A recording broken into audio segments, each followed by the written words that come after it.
mishandling of classified documents. Several of the fired agents at the FBI were part of a global counterintelligence squad whose responsibilities included investigating espionage and cyber threats from Iran. Just days before the war began, Director Patel deliberately undermined the FBI's ability to counter Iranian threats, all to distract from his own failings as management as director.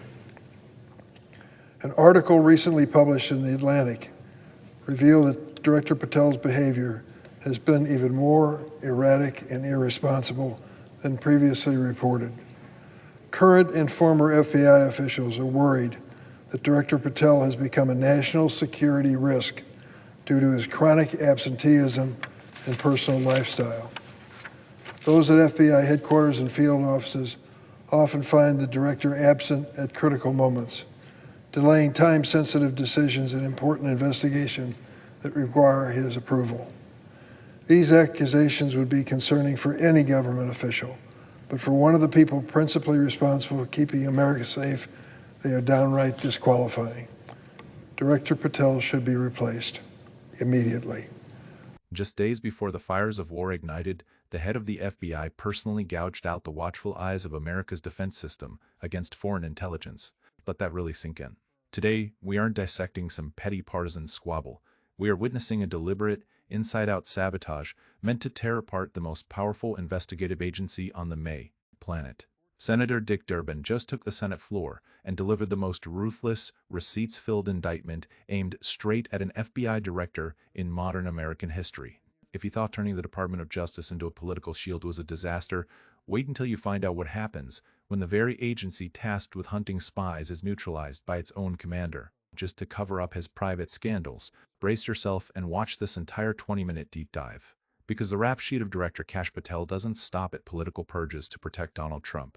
It is a media bombshell, exposing chronic absenteeism in the eye of a global crisis storm, whistleblower testimonies about his habit of abusing government aircraft, and a terrifying national security blind spot intentionally created at the worst possible moment in history. Hit that subscribe button, because when a nation's safety is downgraded to a part-time hobby for political sycophants, the light of truth is the only shield we have left. Let's hit play and examine the receipts. Ask consent the quorum call be suspended. No objection. Thank you, Mr. President. Mr. President, when Kash Patel was confirmed as head of the FBI, I said that he had neither the experience, the judgment, nor the temperament for the job. 14 months later, Director Patel has confirmed my worst fears about his integrity and competency. In just 14 months, the FBI is being dismantled from the inside out. Senator Dick Durbin just took the floor with a devastating, receipts-driven takedown of Director Kash Patel. We are watching the very agency built to hunt foreign spies be deliberately crippled by its own boss. Stick around to the end. We're exposing Patel's chronic absenteeism during global emergencies, the misuse of government aircraft, and a catastrophic intelligence void manufactured right before the Iran conflict. When protecting America is treated like a side hustle for political yes-men, radical transparency is our only defense. Hit subscribe, and let's roll the footage. Director Patel has spent his tenure at the FBI weaponizing the world's preeminent investigative agency to serve the political interests of one person, Donald Trump. Patel has fired dozens of career law enforcement agents simply because they were assigned to work on investigations related to President Trump and his allies' misconduct. Let's pause for a beat and look closely at the first massive receipt Durbin drops, the privatization of the Bureau. Durbin is flat out calling this a power purge, but pay close attention to the exact wording. The targets aren't political appointees, they are career law enforcement agents. Try to imagine what it takes to climb the ranks to senior agent at the FBI. It takes decades of relentless dedication, passing the most grueling security clearances, and directly running top-secret operations.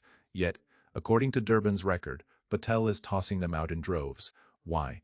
Not because they are incompetent, not because they are corrupt, but because they dared to do their jobs. Because they dared to touch the investigations targeting the president and his inner circle. This is exactly the absolute worst manifestation of an authoritarian executive. In a healthy democracy, the FBI must stand independent to ensure no one sits above the law. But when the head of the FBI turns himself into a human meat shield for the Oval Office, firing the very people delivering justice to protect the elite, we no longer have a justice system. All we have left is a private security squad funded by taxpayer dollars. Durbin is painting a naked truth. Patel isn't leading the FBI, he is disarming it. These firings have deprived the FBI of decades of experience at a time when our nation is facing growing threats not only at home but overseas. And Director Patel has timed these politicized purges to shield himself from allegations of misconduct. After his embarrassing actions at the Olympics and whistleblower disclosures to my office describing how his misuse of FBI aircraft has negatively impacted high-profile criminal investigations, Director Patel tried to save face by firing even more people at the FBI who worked on President Trump's mishandling of classified documents. Right at this moment, the core of the story pivots from political sycophancy to personal corruption. Durbin brings out the evidence gathered from whistleblowers. Remember, these whistleblowers are putting their entire livelihoods, their pensions, and their lives on the line to bring this truth before Congress. What did they expose? The abuse of FBI aircraft. This agency owns a state-of-the-art fleet meant for lightning-fast deployment in hostage situations, counterterrorism, and hunting down high-profile criminals. Durbin is loudly declaring on the Senate floor that Patel taking these assets for personal joyrides actually threw a wrench into ongoing, life-or-death criminal investigations. What does a director do when caught red-handed by his own staff? A decent person would bow their head and take responsibility, but, according to Durbin, Patel pulled out the most classic trick from the dictator's playbook, creating a massive public diversion. He triggered a new wave of firings, specifically targeting the team investigating the classified documents case. He used the collapse of the FBI's institutional experience as the perfect smokescreen to cover up his embarrassing actions at the Olympics and his luxury joyrides on government jets. This is an abuse of power that makes your skin crawl. If you are disgusted by the aircraft abuse, then hold on to your seats for the next clip, because this is the boundary where political games mutate into a direct, catastrophic disaster for national security. Listen very closely. Several of the fired agents at the FBI were part of a global counterintelligence squad whose responsibilities included investigating espionage and cyber threats from Iran. Just days before the war began, Director Patel deliberately undermined the FBI's ability to counter Iranian threats, all to distract from his own failings as management as director. Durbin just delivered an absolute kill shot. Just days before the war began, I really want you to burn that timeline into your brain. The file Senator Durbin is holding high in the Senate isn't some trivial HR complaint. It is a direct, on-the-record allegation that Director Kash Patel personally crushed a global counterintelligence task force, the exact people specialized in countering espionage and cyber attacks from Iran, right at the day 0 hour of a historic conflict. To grasp the sheer horror of this, you have to understand what counterintelligence actually is. It is the invisible, impenetrable shield protecting the everyday lives of the American people. They are the nameless warriors standing between state-sponsored hackers and our fragile national power grid.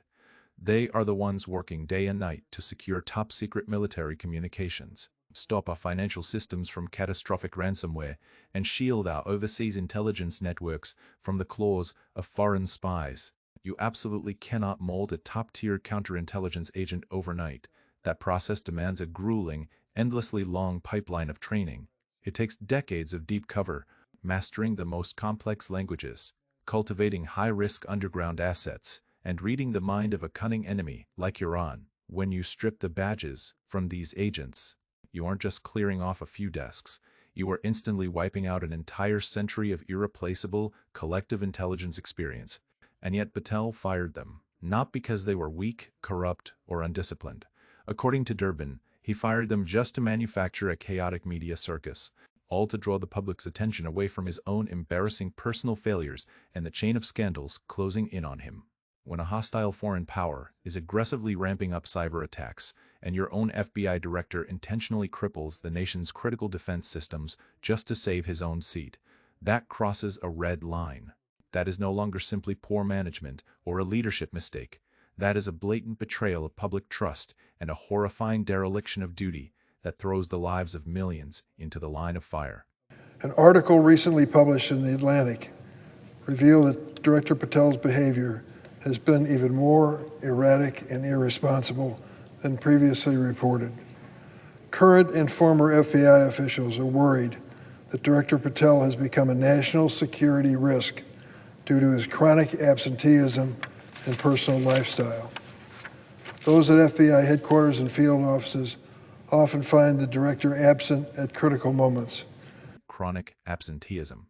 I want you to truly chew on that phrase in the current context, when the sitting director of the FBI is explicitly named a national security risk by his own top intelligence officials, both current and retired, and not just fabricated by political rivals. The alarm bells shouldn't just be ringing, they should be deafening. Unlike a standard 9-to-5 desk job, the Federal Bureau of Investigation operates on a ruthless 24/7/365 schedule. Global threats never take a weekend off. Life or death ticking clock decisions like international hostage rescues, highly classified FISA surveillance warrants, or the immediate takedown of terror plots. None of these can be casually delegated to subordinates. By law, they demand lightning-fast, decisive approval from the person wielding the highest power. Senator Durbin cites a bombshell piece from The Atlantic to strip bare a terrifying reality. When the countdown clock of a national crisis starts ticking, and agents are desperate for a green light to deploy, the man at the helm is simply banished. He has become a ghost commander, leaving a gaping empty chair at the head of the briefing table. His impulsive personal lifestyle, luxury getaways, and erratic work habits have arrogantly climbed above the daily safety of 330 million Americans who have entrusted him with their lives. Director Patel should be replaced immediately. Our country's safety is too important to be left in the hands of an unqualified and undependable individual who is loyal only to the president and not to the people of this nation. Swearing loyalty to the president instead of serving the people. That is the chilling summary of Kash Patel's tenure. Durbin didn't just stand there and read a speech. He just mapped out the entire timeline of a man turning the Justice Department into an ATM for his own ego, clipping the wings of the counterintelligence force, and evaporating in the eye of the storm. The ball of accountability is now kicked to the rest of the Senate. Will they drag this ghost commander into the light, or will they turn a blind eye to the ongoing purges? Leave your thoughts below. Do you think Kash Patel, personally, dismantling the Iran counterintelligence squad borders on treason, or is it just a catastrophic level of incompetence? And does his chronic absenteeism leave you with a single shred of faith in the scales of justice? Sound off in the comments, share this video to strip away the lies, and never stop demanding the truth.